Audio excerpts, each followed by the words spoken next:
Alright, so we are up to Doctor Strange.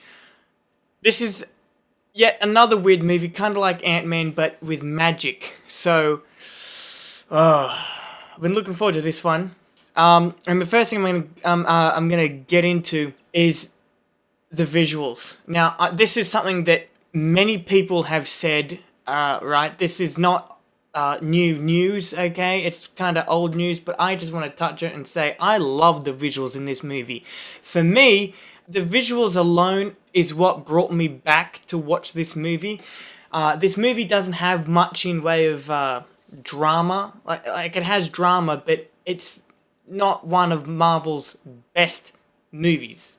Right? I mean, I think we can all agree on that. It's not one of their best, but it's okay if you love it. But for me, it's not the story that brought me back. It's nothing like that. It's just the visuals. Like, if I want to see something really visually entertaining, this is what you come to watch. Like, this is an action movie this is beyond. This is an action movie, but like it's like a different level of an action movie. And this is the first movie in the MCU to introduce magic. Now, we sorta kinda got magic with the first Thor movie, but it turns out that wasn't actually magic. That was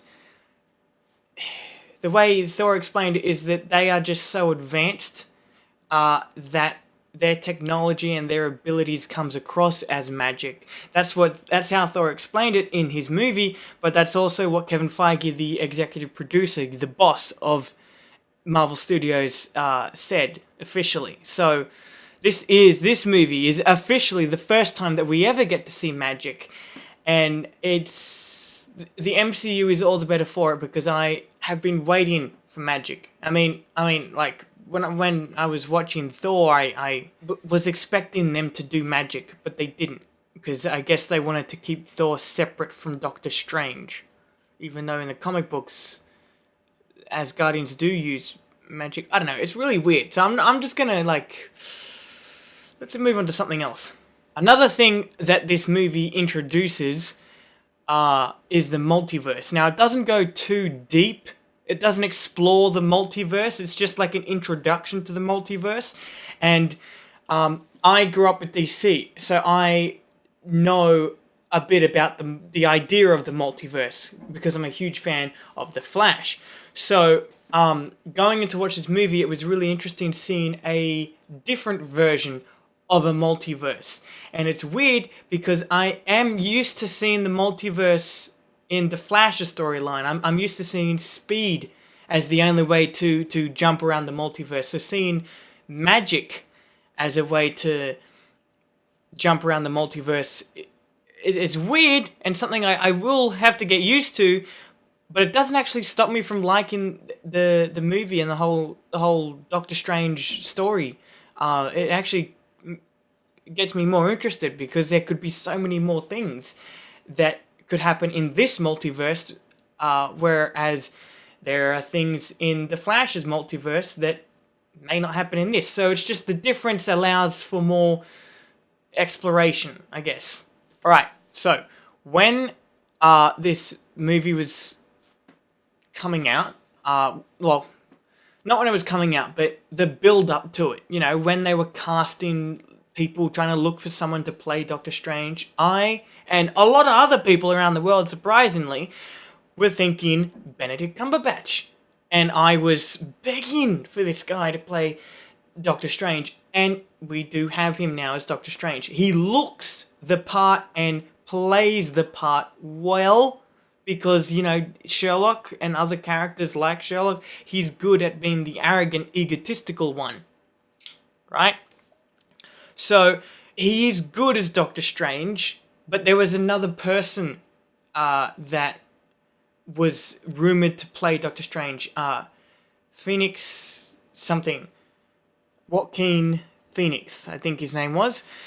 He was also rumoured to play Doctor Strange. And I can't help but think, ever since this movie came out, how good how would he have been as Doctor Strange? Because he also looks the part.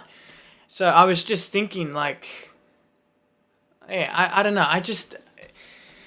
If there were actually a multiverse in our real world, then I'd like to go to another Earth where Joaquin Phoenix was in this movie and as Doctor Strange. That'd be interesting.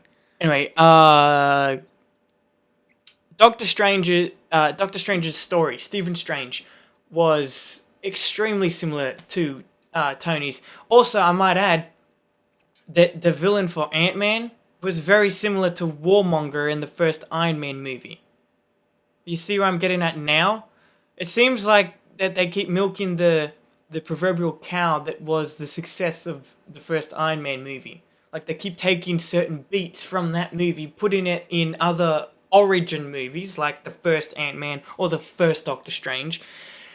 I guess they're, like, up there in their comfy chairs in their boardroom thinking, okay, they're gonna, like, make the connection. Oh, it's in the same universe because it's very similar. And they're gonna, oh, look, I love it. It doesn't work like that. But that's not too much of a problem. I can get over that. I'm fine with it being similar. I'm just pointing that out. What I do have a problem with, though, is Caecilius. If you don't know who that is, then there's a reason for that. It's because he's boring and he sucks. Unfortunately, he's played by a really good actor. Damn it, I forgot his name. Mads Mikkelsen. Got him. Okay, Mads Mikkelsen, he's a good actor, but he plays a really shit villain in this. And I'm getting tired of saying this. Honestly, I'm getting tired of saying that Marvel's villains suck. Only very few, or 4 that I've narrowed it down to, are actually good. Thankfully, though, this movie introduces Dormammu, a multiversal threat, or antagonist, right? He is a very big villain. And I liked him because, you know, he was better than Caecilius as a villain. But also, I've heard rumors of him coming back possibly for another Doctor Strange movie. I would be fine with that. I mean, that'd be great. Get to explore Dormammu more. He could be like the new Thanos after Thanos is, you know, kaput. But I can't help but think, what if he were to be the villain of a Avengers movie? Like, after we're done with the Infinity War thing, and that whole thing is over and done with, when the new Avengers come to, you know, take their place, Dormammu could be a great villain to start off with. But that's about it. I'll tell you what. Out of all the new heroes that have entered the MCU, Ant-Man, Guardians of the Galaxy, Doctor Strange, Black Panther, and Spider-Man, and Captain Marvel coming up soon, I am not excited for their sequels. Alright? I mean, I'm looking forward to it, but I'm not excited for it. The only sequel for some reason that I'm excited for is Doctor Strange 2.